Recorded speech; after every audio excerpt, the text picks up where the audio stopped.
Hello friends, welcome to I exam B. I am Sushil Rakade, ex manager Reserve Bank of India. और कल ही RBI grade B का जो 2022 का जो रिज़ल्ट आया था उसका स्कोर कार्ड आउट हो गया है। और काफ़ी सारे स्टूडेंट्स ने दोपहर को स्क्रीनशॉट डाले, उनको कितने मार्क्स मिले हैं, तो काफ़ी सारा डिस्कशन हुआ। और इवनिंग के टाइम पे आई थिंक जो क्रैक ग्रेड बी है, आपको पता है, उन्होंने इसका एक आरटीआई जो फाइल है वो डाला है। तो इस बार मेरे जो फ्रेंड्स हैं उन्होंने भी अप्लाई किया था, लेकिन ना उसमें कुछ टेक्निकल मिस्टेक आने की वजह से वो आरटीआई रिप्लाई आया नहीं। तो इसलिए ये इन्फॉर्मेशन जहाँ से लिया है उनको क्रेडिट देना ज़रूरी है। तो चलिए अभी हम आगे वीडियो स्टार्ट करते हैं। और इसमें क्या है ना, वो जो पीडीएफ है उसमें से वो सारा टाइप करना, क्योंकि वो पीडीएफ फॉर्म में है तो एक्सेल में नहीं आ सकता एनालिसिस करने के लिए। तो इसलिए मैंने अभी सिर्फ इंटरव्यू का किया है और धीरे धीरे मैं आगे का करूँगा। तो ये अभी यहाँ पे हम सब इंटरव्यू का डिस्कस करेंगे। और अगर किसी के पास है तो वो वहाँ मुझे सारा जो एक्सेल वाला है फाइल दे दीजिए, यानी कि फिर मैं एक ही वीडियो में सारा एनालिसिस है वो कर लूँगा। अभी का जो वीडियो होगा वो सिर्फ इंटरव्यू के मार्क्स पे होगा, क्योंकि आपको पता है इंटरव्यू के बारे में ना काफ़ी मतलब निगेटिविटी है आरबीआई के स्टूडेंट्स में। आपको इट्स वेरी नेचुरल कि अगर 670 लोग इंटरव्यू देते हैं और उसमें से सिर्फ 236 लोग सेलेक्ट होते हैं।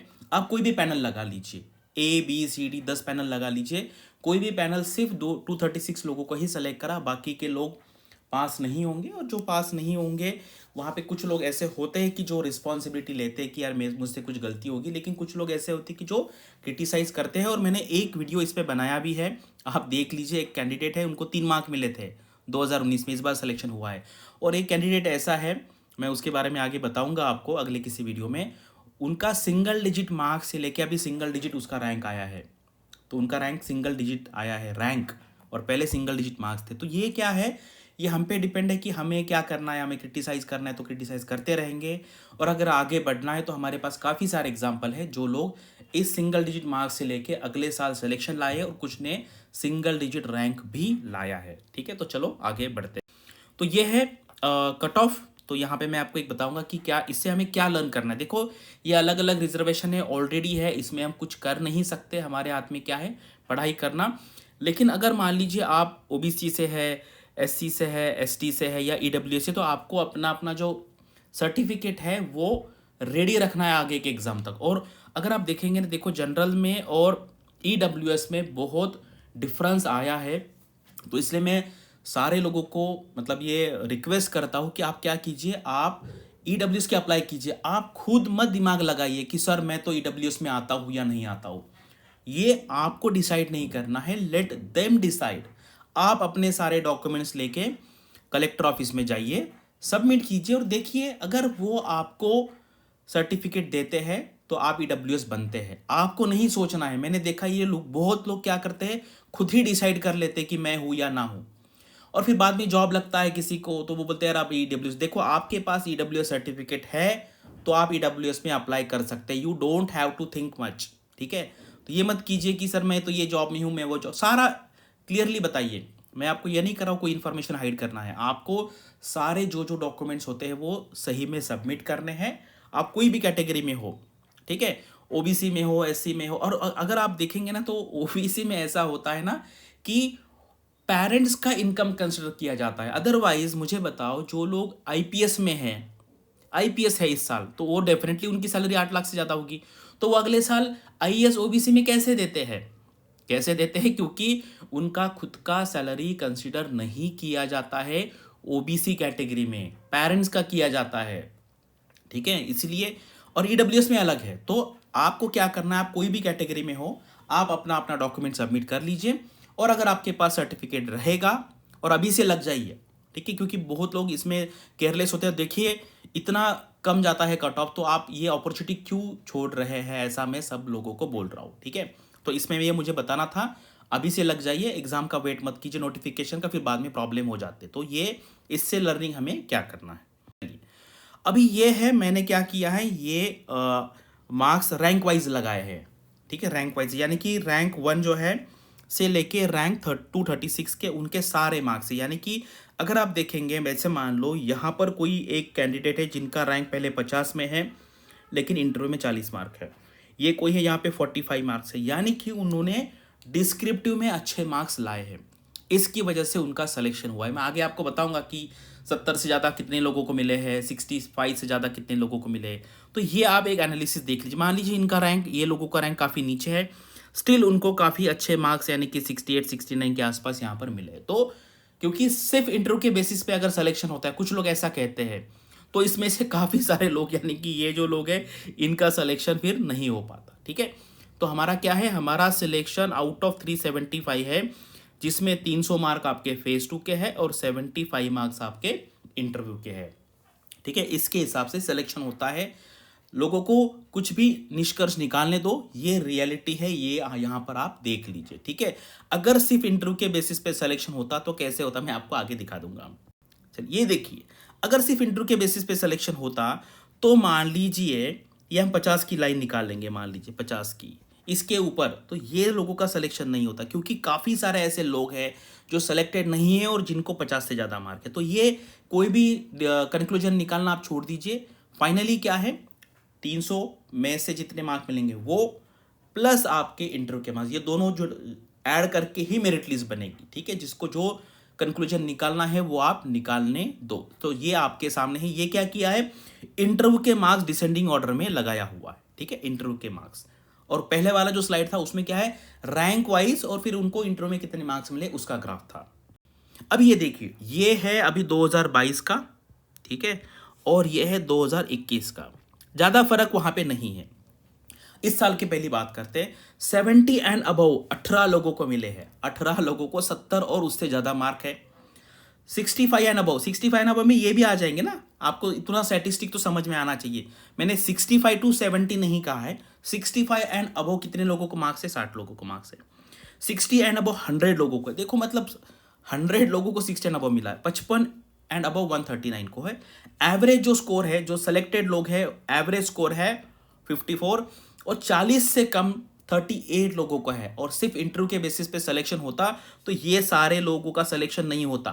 ठीक है, सिर्फ इंटरव्यू के बेसिस पे होता, क्योंकि काफ़ी सारे लोग हैं जिनको 55 60 के आसपास मार्क है, लेकिन डिस्क्रिप्टिव में कम मार्क्स होने की वजह से उनका सिलेक्शन नहीं हुआ है। तो फाइनल मार्क्स, फाइनल रैंक या फाइनल सिलेक्शन किस पे डिपेंड है, out of 375 and not on 75। जिसको जो कहना है वो कहने दो। लास्ट ईयर का देखेंगे तो 70 एंड अबव 21 लोगों के थे, 65 एंड अबव 50 लोगों को थे, 60 एंड अबव 77 लोगों को थे। तो ये इंटरव्यू बोर्ड को गाली देना बंद कीजिए। ठीक है, मैंने बहुत देखा है लोग ऐसा करते हैं, और 3 मार्क लाया वाला कैंडिडेट इस बार मैनेजर बनता है, 7 मार्क्स लाने वाला इस बार सिंगल डिजिट रैंक 3 लाता है। तो इनसे आपको सीखना पड़ेगा। अगर किसी को निगेटिविटी फैलानी तो फैलाने दो, आपको अगले साल के पढ़ाई के लिए लग जाना है। और ये इस साल के एक्चुअल मार्क का एनालिसिस है। इंटरव्यू बोर्ड सारे फैक्टर्स देख के, सारे फैक्टर्स, ठीक है, अगर हम लिस्ट करेंगे ना तो 50 के ऊपर फैक्टर आ जाएंगे कि वो सारा देख के आपको मार्क्स मिलते हैं। कोई एक फैक्टर नहीं है, बहुत सारे फैक्टर होते हैं। ठीक है, IIT IIM का है फॉर एग्जांपल मान लीजिए, तो क्या हो जाता है, एक्सपेक्टेशन बढ़ जाता है। तो ये गारंटी नहीं है IIT IIM में आपको 100 लोग दिखा दूंगा जो फेल हुए हैं या जिनको कम मार्क्स मिले हैं।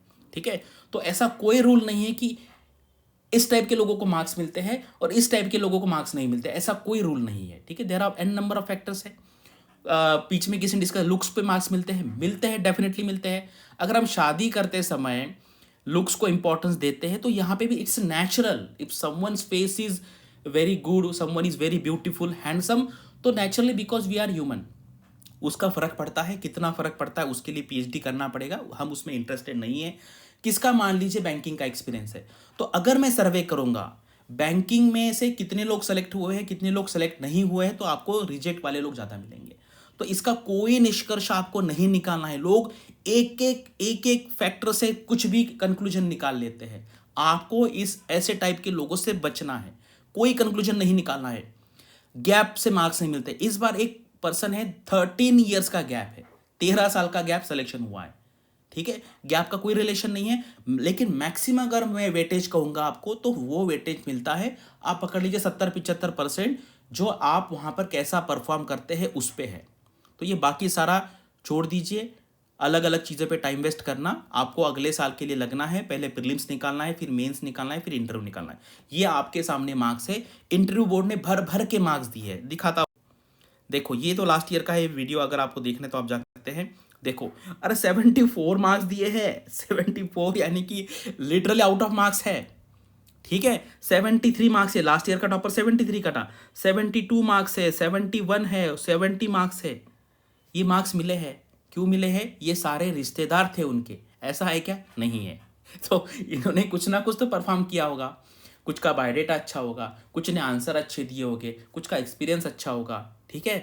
कुछ के किस लोगों ने मतलब अलग अलग हॉबीज़ में कुछ अच्छा किया होगा, उसके बेसिस पे इम्प्रेस किया होगा। There are n number of factors, ठीक है। तो पैनल जो है काफ़ी अच्छा है, ठीक है। 5 लोग हैं वहाँ पर, बहुत सीनियर लोग हैं, हमारे जितने लोगों का एज है उतना उनका एक्सपीरियंस है, ठीक है। तो हमें क्या है, सिस्टम पे, प्रोसीजर पे भरोसा होना चाहिए, और भरोसा है तो फिर आप बिलीव करेंगे, otherwise you will go into criticise mode पे आप चले जाएंगे। तो हमें वैसा नहीं करना है। अभी यहाँ पे ये देखो, ये मैंने फिर से दिखा दिया हूँ। जैसे मान लीजिए ये है, 40 मार्क मिले हैं, ठीक है। मतलब 40 मार्क, आप देखिए, आप में से बताओ जो लोगों का इंटरव्यू दिया, सिलेक्शन नहीं हुआ, आप में से बहुत लोगों को 40 से ज़्यादा मार्क है। यहाँ पर 45 के आसपास मार्क है, यहाँ पर भी, यहाँ तो 35 के आसपास मार्क है, लेकिन रैंक 100 के आसपास है। तो ये है, आपको दोनों में अच्छा परफॉर्म करना पड़ेगा, तभी सिलेक्शन हो। तो अभी क्या है, आज यानी कि 5 नवंबर को शाम को मैंने 8 बजे एक हमने ई सेमिनार रखा है, ठीक है। तो यहाँ पर आ सकते हैं आप, आपके स्पेसिफिक क्वेश्चन पूछ सकते हैं इंटरव्यू के बारे में, फेज़ 2 के बारे में, ईएसआई हो, एफएम हो, इंग्लिश हो, फेज़ 1 हो, कैसे प्रिपरेशन करना है, क्या करना है, क्या नहीं करना है, ये सारा मैं यहाँ पर जूम में करूँगा, आपको डिस्कस करूँगा। इसका लिंक मैं देता हूँ डिस्क्रिप्शन में, जिनको ज्वाइन करना है वो ज्वाइन यहाँ पर कर सकते हैं, ठीक है। और अभी नाबार्ड डेवलपमेंट असिस्टेंट का आज एग्ज़ाम है, और उसका जो अगर फेज़ 2 आपको या मेंस है वो ज्वाइन करना है, तो आप यहाँ पे कॉल करके पूछ सकते हैं। और ये आरबीआई का 120 डेज का स्टडी प्लान है, ये सिर्फ डाउनलोड करके आप एक बार देख लीजिए, तो आपको आइडिया आ जाएगा कि आपको क्या क्या पढ़ाई करना है।